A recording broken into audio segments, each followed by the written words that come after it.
Oh, what's up, y'all? We're live. We're live. What's up? What's up? What's up? Welcome back to another BizBuzz Live. I'm your host, Chris Muzan. We're here, guys, talking about some of the important things going on in our country right now. And with the new administration, with Trump in office, there's been a bunch of changes to the workforce, specifically government employees. And I felt like we needed to take some time today on this Friday to talk about it. Stick around.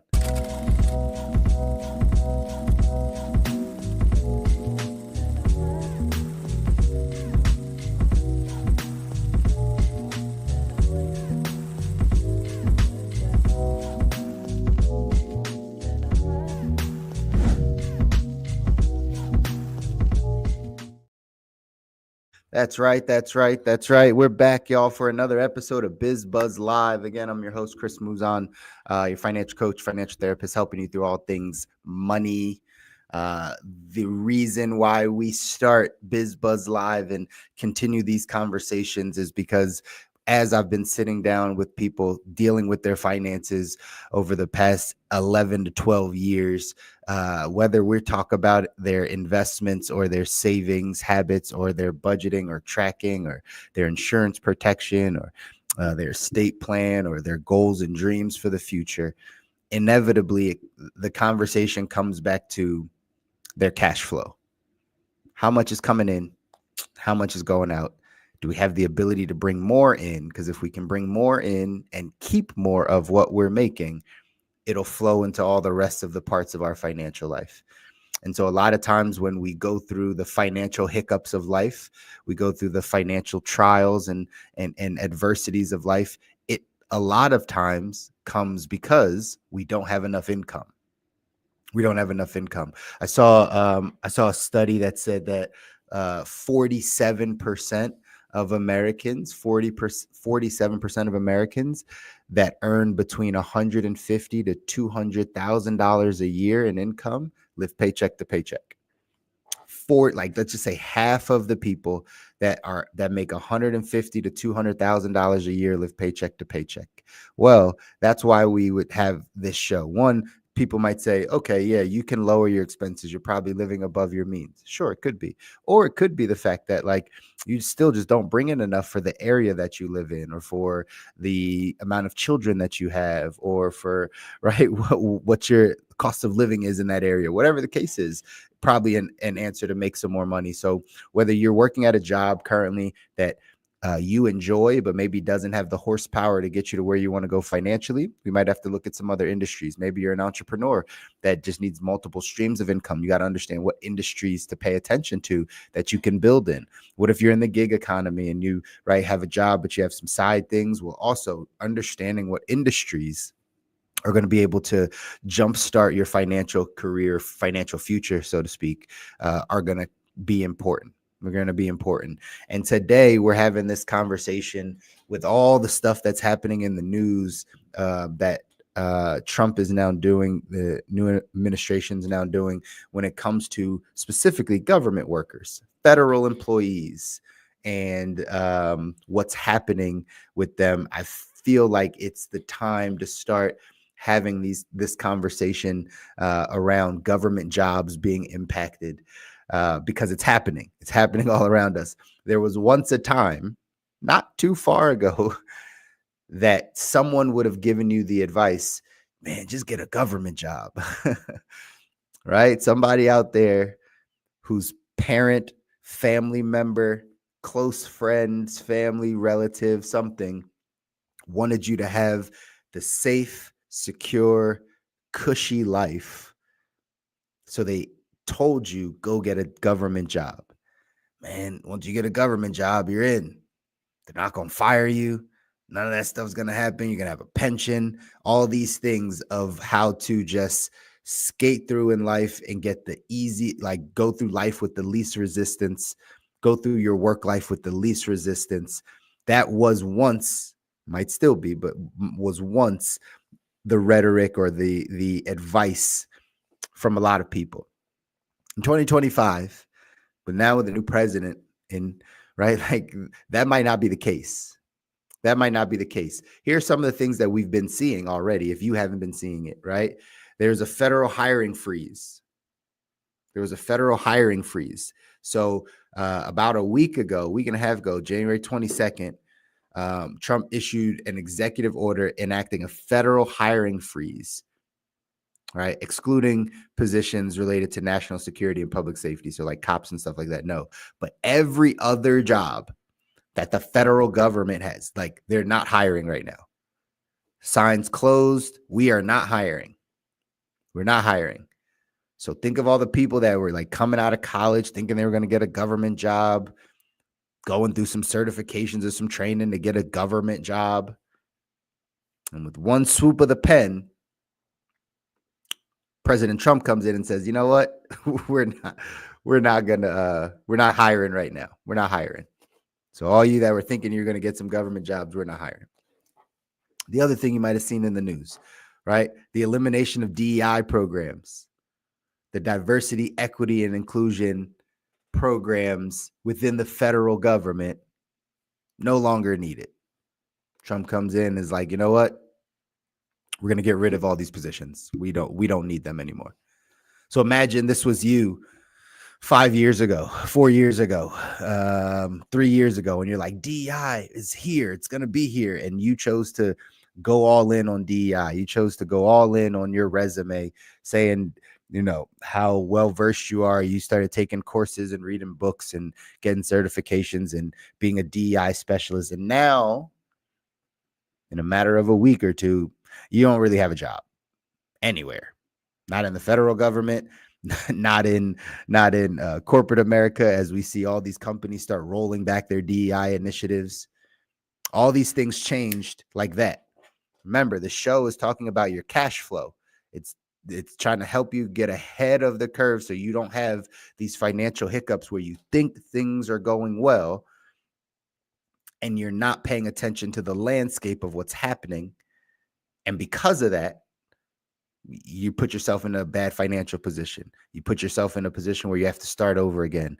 You have to learn a new skill set again. You got to switch careers again, right? And God forbid you're, on the tail end of your working life anyway, and now you have to switch things up. This can be devastating in your financial life. That's why we are trying to warn you, but also just make you more aware that these things could come up. Here's the other thing.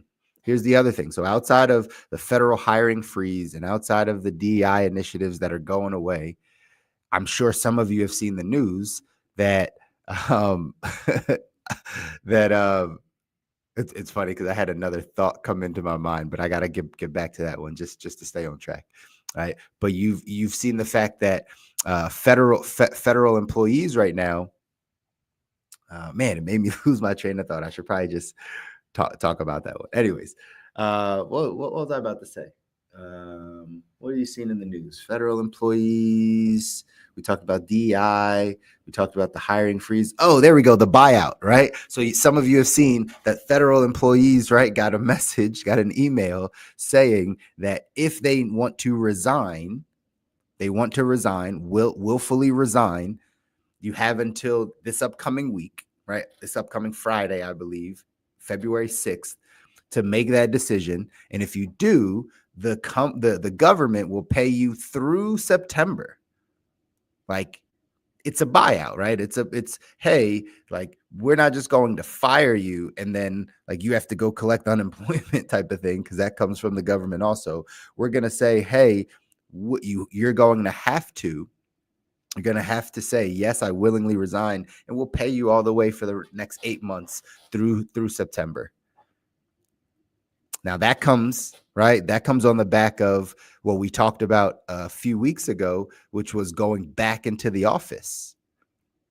All these things are changing in the government landscape with importance to like how you're working. We talked about this a couple weeks ago where major companies, Apple and Amazon and all these companies are requiring people to come back into work. They're requiring people to get back into the workforce. Now, the government said the exact same thing. Hey, you got to get back to work. You got to get back into the office. Most people are struggling with that. Like, what if I live far away? What if I don't want to commute back into the office? That's not something I want to do. Now the government gives you the incentive to say, well, then just quit. Just quit. And we'll pay you all the way until September. So the landscape of government jobs are being impacted. This is a big shift than when it was before, where it's like, just get yourself a government job and you're set. Just get your foot into the government and right, you got your pension and you'll be working and all things are good. Well, it's not that way right now. Jobs being eliminated, government's not hiring, they're forcing employees to go back to work, or you better quit. You better resign.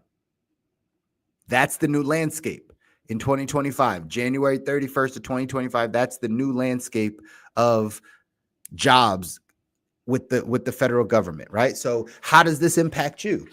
How does this impact you? Well, one, if you're a federal worker, you got some decisions to make. And again, good, bad, and different. I'm not here to like say it's right or wrong. I know a lot of people will be like, oh, that's not right. That's just, they're trying to strong arm people. They're trying to take over the government, like whatever people's thoughts are, right? I kind of see it on both sides. I can understand how people could be upset because people don't like change, right? In all honesty. And so if we've come into this thought that having a government job means you're set for life, and now somebody comes in and wants to take that from you or change that, you have a right to be upset, I guess, right? Like at the end of the day. I also understand the other side, that our government's $37 trillion in debt. And any business, whether it's the country or whether it's a business like a for-profit entity, the number one thing that you can control that controls how much flows out is your labor. It's the number one thing. If you work at a restaurant, if you work in a hair salon, if you work at a corporate Fortune 100 company, like as soon as the money doesn't look right, as soon as there's higher debt, as soon as the sales aren't coming, as soon as something shifts, the first thing they look at is labor. It's the highest expense for any business. So the government is no different. The government's no different. The government says, hey, listen, at the end of the day, right? Like we're $37 trillion in debt. And while we want to employ you and we want to give all of these things, we have to start trimming the fat, just like every company would do. We got to start trimming the fat. There's probably some people that came into the government with the mindset of, man, this is cushy. I don't have to do any work. And they just going to pay me and I get a pension and let me just do as little work as possible. Right. We used to joke about this. The relationship between the employer and the employee is the employer pays you just enough so you don't quit, and the employee works just hard enough so you don't get fired. That's the relationship. Like no one's excelling. No one's like, I'm doing more work. The company's like, I'm paying you more than you should. Like none of those things. Company pays you just enough so you don't quit. Employee works just hard enough so you don't get fired. If that's the relationship with people that are in government jobs, maybe it's not the time for that anymore. And so that's what they're trying to eliminate. They're trying to say, hey, let's get rid of this labor, right? Let's cut some of our expenses. Let's get more efficient here. Let's make sure that like the person that is not doing their work or has a role that really doesn't do anything, they maybe shouldn't be on the books right now. And again, I know it's hard on both sides, but we got to see it from, again, both sides. If you're being impacted, just know you have control. Don't keep fighting the machine. Take your skill sets, go somewhere else. Number one thing, improve your work ethic, improve your productivity. Especially if you're a government worker right now, you're gonna have to improve your productivity. You're gonna have to improve your efficiency. You're gonna have to show up to the office now. You're gonna have to be accountable to doing some extra work now. It's not gonna be like it was.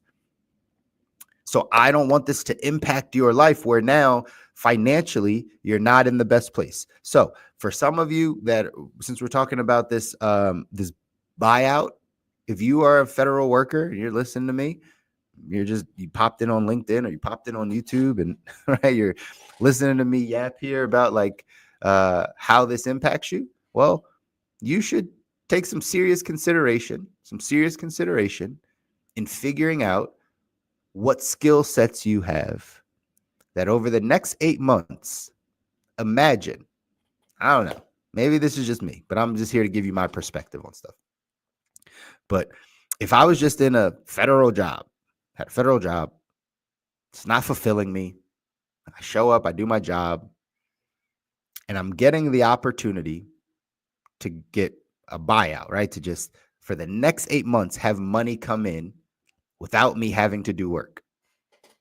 I would use the next 8 months to build a massive skill set around something that I don't need to have a job in anymore.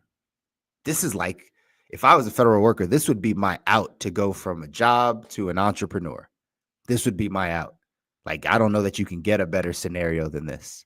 It's like, man, I can quit.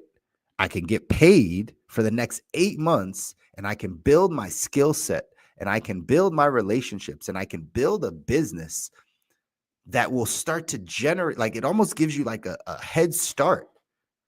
I work with so many people that like they have to work their job and they try to build a business, and it's hard to like split time and shift your mindset. Like, it's difficult to do those things because it's a unlearning and a rewiring. It's a process. But for federal workers that take this buyout, like regardless of all the political things that they try to spin around this, or don't take it because then you're giving into it. Like, man, what if you had a dream of building a business? This would be the best time to do it. This would be the best time. Get paid for 8 months and go off and create the skill sets and the business you need while money is coming in, but you have no time responsibility to going to a job. I just can't see how there's not a better, like, that's the best possible situation to be in. That's the best possible situation. So for all of you that are in the government, that are working, that got this email that said, hey, you got till next week, maybe I would just encourage you, maybe you should take this weekend to start thinking about, man, what is my true vision for my life?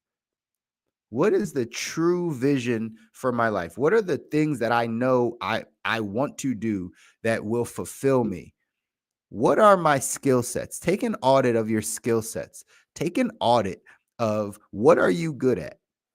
I've given this this probably a longer time ago on this show. I gave the ikigai. If any of you are familiar with it, it's a Japanese proverb, ikigai. It says basically, how do we find our passion? Our passion is at the intersection of what we're good at, of what we like doing, of what makes money, and of what the world needs. Okay. So if you ever wanted to go find your passion, or you wanted to go get really fulfilled in what you do, well, it comes at the intersection of what you're good at, what you like doing, what the world needs, like a problem that's solved, and then something that makes money. All four of those things, at the intersection of that, you'll be able to find your purpose, what you're doing. And so if you get an 8-month head start to start figuring out those things, and the government's going to keep paying you, that would be my out. Now, I'm just a guy. I think more entrepreneurially, absolutely. I'm just one guy. But for all of you federal workers, if you're not seriously contemplating that, you should reach out and have a conversation. Like, tell me what you are thinking. Because once a company, government, whatever, starts cutting labor, they're always going to start cutting labor, right? Like, once they go down that path of starting to cut labor, which is their highest expense, they're going to constantly find ways, especially if it's successful. They're going to constantly find ways to cut labor. So they're giving you an out right now. Then they're going to put you back to work in the office. Then they're going to make it more rigorous for you. Then they're going to expect more out of you. And then you're going to probably either wind up quitting, or they're going to fire you in 2 years. That could potentially be the outcome also, because it's just going to get harder. They're trying to weed out the people that don't want to work. So if like you think you really don't want to work, but you just are too scared to like let go of the paycheck of the job, like, you're going to be gone sooner rather than later anyway. So my encouragement to you, if you have a government job right now, you've seen them roll back DEI programs, right? Just like that. So whatever you thought you were doing 3 years ago, like, no longer applies right now. You see that they put a hiring freeze on all government jobs, like all federal jobs. Like, there's a hiring freeze. They close the sign. We're not open. You can't apply here. We're not going to hire you. All those things happened in a week and a half. That's how quick our financial life can change. That's how quick our cash flow can change. Then they threw on this incentive to say, hey, if you're a federal employee, you really don't want to come back to work, and right, you really want to, we'll pay you for 8 months. We'll buy you out. We'll pay you for 8 months. If you aren't seriously considering that as a gateway to get to the life that you want, as a gateway to improve your cash flow, whatever, like forget the pension, forget the perks, forget the benefits. Think of the life that you want. Think of the life you're trying to go after. Think of what it would look like if you created something yourself that brought you in exponentially more income than you made at the government. What if you were able to be more fulfilled than what you were doing at your current job with the federal government? What if you had the ability to impact more people than what you do at your job with the federal government? All of these things could be the possibilities. But if you're too afraid to let go of, right, the core that the government has given you, right, the paycheck, we're never going to get to that place. So I highly recommend all of the things that are changing in our landscape, ladies and gentlemen, all of these things that I just mentioned, whether it be the federal hiring freeze, whether it be the elimination of DEI programs, right? Whether it be the potential pension cuts, right? That's happening, right? It says there's no confirmed federal pension cuts, but it's important to stay informed because, again, that's debt. That's money owed. That's money owed to the people. Well, if they don't have the money, if they're already $37 trillion in debt and they don't have the money, likely down the line, they're going to have to cut some pensions. They're going to have to change some things. Social Security goes away, Medicare benefit, like all these things are government run programs. They're starting with labor. If I were you, I would take your out. If I were you, I'm not you, but if I were you, I would take your out. I would take your out. I would be like, hey, my resignation, signed, done. I'm out of here. Give me my 8 months severance, pay me every month what I was getting paid. And guess what? I'm going to go build my dreams finally. I'm going to go take this 8 months to work just as hard as I was working on. It's not vacation time. It's not any of that. It's I'm going to go now build the thing that I want. Most people complain about not having the time to build a business, not having the time to go after their dreams. If you are a federal worker right now and you get this buyout, it's literally giving you time to go build the life you want. If you see it as that, and don't see it as some, political strong arming or they're trying to take over things. Like, it's about you and your family. It's about you and your family's financial well-being. It's about you and your family building a financial foundation that gets you to where you want to go so that they're safe and you're safe financially. That's what this is about. And if someone's giving you that opportunity, I would highly, highly take it. Now, what do you have to do if you do take that? You got to increase your skill set. Number one thing, you got to increase your skill set. We make money at the level of our skill sets, right? You got to increase your skill set. The government might have lulled you to sleep with your skill set. You might not have a different skill now than you had when you started working with the government. Now you need to increase your skill set. You need to, number one, be like, all right, I need to find some new skill sets. I need to get better at sales. I need to get better at marketing. I need to get better with people. I need to get better in leadership. I need to not just have a technical skill, but I also need to have a broader array of skill sets that can benefit more people. I was just having this conversation with a young couple yesterday, and I was talking about the knowledge gap, right? It's also a skills gap, right? But basically, again, if this is someone's level of knowledge or level of skills, and you have this level of knowledge or level of skills, the difference in between there is how you make your money, right? It's the knowledge gap. It's the skills gap. If you know exactly what everyone else knows, there's no way to make money around it, right? Because you know what everybody else knows. But as soon as you have a different skill set, as soon as you can do more than what other people can do, as soon as you know more than what other people can do, you can monetize the difference between your skill set. You have a really high skill set, there's more ability to monetize. You have a little bit less knowledge gap, then there's less to monetize. It's that simple. But you got to be intentional about this over the next 8 months, ladies and gentlemen. That's it. You got to be intentional about it. You got to be intentional about it. Hey, drop your comments in here. If you're a federal worker, you're a federal employee, what are your thoughts on this? I'm a guy, I haven't had a job in a decade, right? So I don't know. I work with a lot of people that have jobs, but I don't know what your thoughts would be. If you're a federal employee, drop some comments in here. maybe you're not a federal employee, but like you have a strong take on this. I want to hear it. Drop it here on LinkedIn, drop it here on YouTube. I want to have a conversation with you guys about kind of what you think is happening here, and as far as the government jobs being impacted. We know the government's not hiring right now. We know that the DEI programs are going away. There are probably going to be other programs that go away. When it comes to trimming the fat, labor is the first thing that goes. So all the people that are older, I wouldn't even be surprised if the next thing after we get this wave of federal employees out, the next one's going to be the early pension, right? If you've served 15 years in the government and you're over the age of 55, like they're probably going to incentivize you to take your early pension and go. That's going to be the next group, right? Because they're trimming the fat.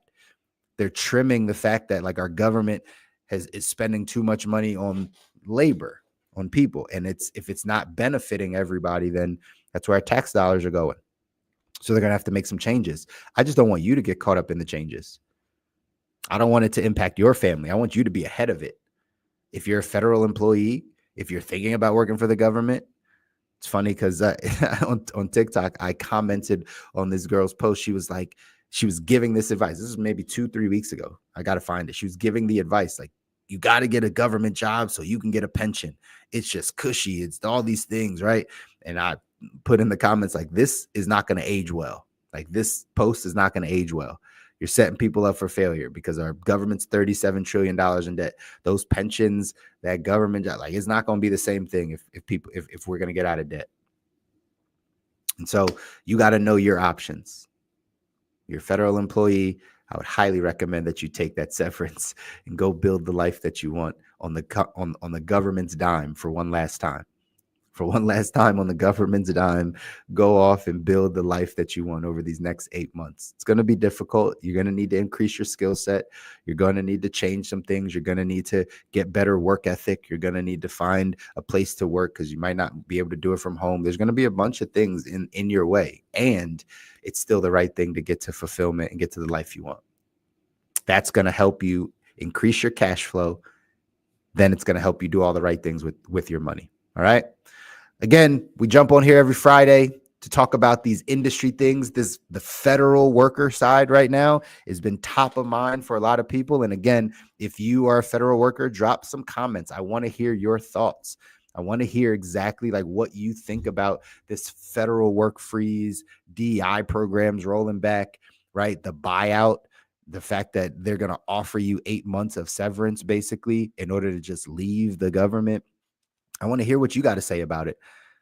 I'm open to kind of having some conversation, but at the end of the day, remember the reason why we're talking about this is to make sure that you and your family are financially secure, that your cash flow is good, that you're not going to get caught off guard in 3 months and get laid off.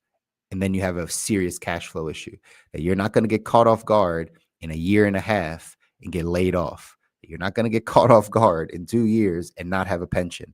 Like trying to get you aware of what's up ahead in the industries that you're in so that you can make some changes, add some new skill sets, talk to some new people, shop your skill sets around, get into new career paths, make new money. All these things are in your control, but you got to be intentional about it, ladies and gentlemen.